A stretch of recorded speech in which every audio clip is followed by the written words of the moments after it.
Hello, Parkway. The PKMS TV News is proud to announce that we have a special guest today. She is the United States Congresswoman for the 53rd District of the House of Representatives, a member of the Committee on Education in the Workforce, and a member of the Armed Forces Committee. In the presence of our very own news studio, please give a warm welcome to Susan Davis.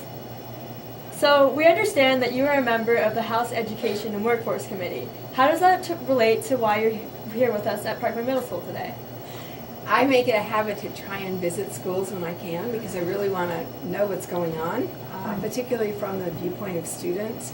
I was actually a student once, but I was also on the school board for 9 years in San Diego Unified.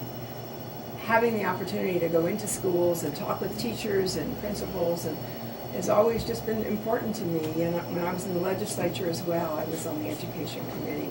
Today in the Congress, sometimes I'm a little frustrated because I don't think it's as hands-on as it could be. I think that's important for learning, and I'm not sure that the committee necessarily reflects that as well as it could sometimes. So I've got to go in and I've got to see what's going on. Lately, we've been hearing quite a bit on the new method of learning called the Common Core State Initiative. What is your speculation on that?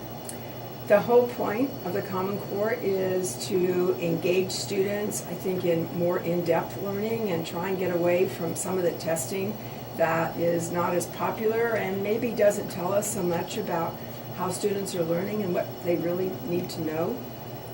That's an opportunity, I think, for a number of states to have come together and say, you know, we want to do this differently. We also know that we have to compete around the world. All of our students have to compete, not just with what's happening in San Diego, but what's happening somewhere else in the world, particularly in whether it's the Far East or the Near East, wherever that might be. And it's important for students to be engaged in that kind of learning. So let's say that you had like a magic wand and you could make the educational system anything you wanted. What exactly would that look like? I would want to walk into every classroom, and your classroom is a little like this, I think, and see that students are talking to one another. They're speaking with their teacher, of course, and other helpers, other mentors in the classroom, working on a problem and solving it. Some of that means that they also have to spend time just, a little bit of rote learning now and then, learning information that's important. But what's so important to me is how they apply it. I didn't have a chance to do that when I was a student. I'll confess to you that I don't even think I did it very much when I was in college. But I can see the difference. I can see the excitement when you walk into a classroom and you feel like, it's so vibrant. And it's a little like a startup business where people are working hard to try and understand, but more than that, to solve a problem that's in their lives. And everybody's connected to something that's important to them. Mm-hmm. I think that kind of, we used to call it relevancy. It's still relevancy, but it goes beyond that today in the way that students have to learn. I mean, there's no other way. That's what's important in the world today.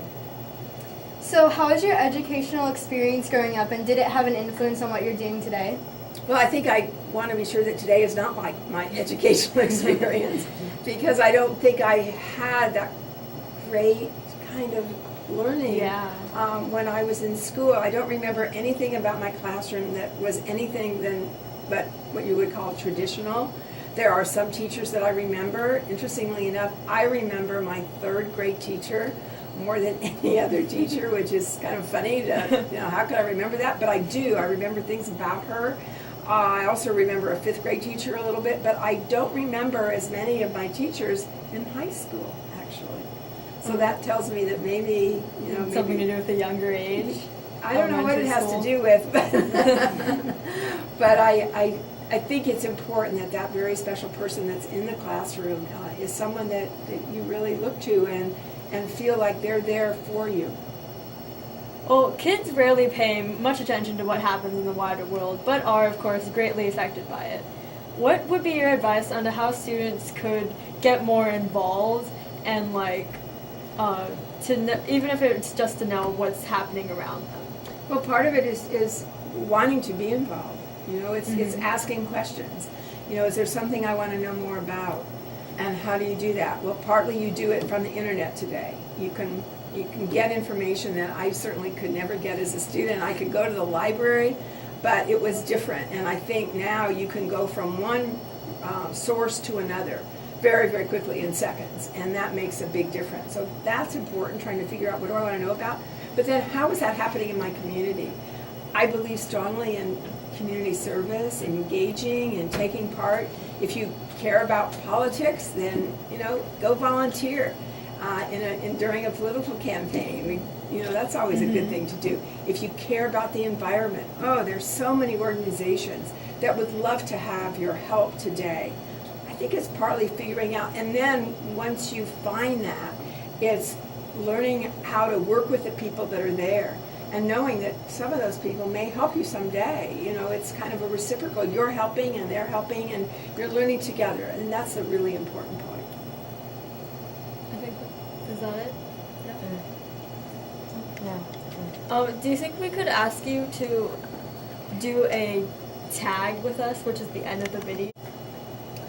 Well, it looks like we're all out of time for today. That's all the news for today, Parkway. Have a great day, everybody, and we hope that you learned something from our discussion.